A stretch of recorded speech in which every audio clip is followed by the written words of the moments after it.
After 85 working days, the Montana legislature ended up passing more than 800 bills, advancing them to Governor Greg Gianforte's desk.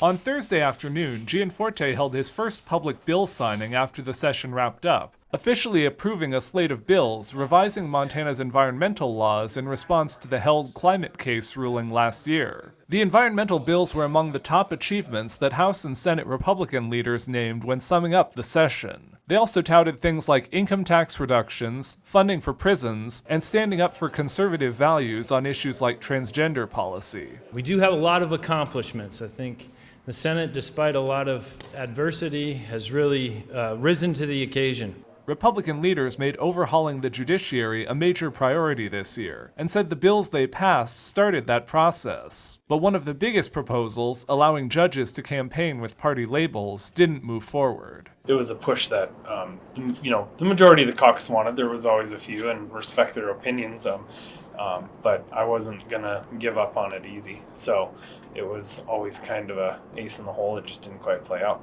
Democrats pointed to the defeat of partisan judicial elections as one of their biggest goals for the session. They also celebrated things like investment in education and childcare, and particularly the extension of Medicaid expansion. That sends a clear message to the governor and to Washington, D.C.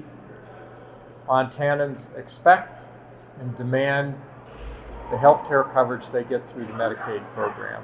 Democrats remained a minority, but held a larger share of legislative seats than last session, and leaders said that made a difference. It has been because of the 12 more seats we've had in this building that Democrats have been able to bring these issues to the table, and the final product has been much better.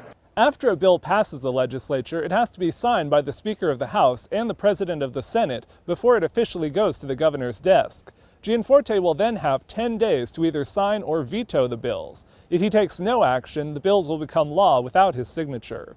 In Helena, Jonathan Amberian, MTN News.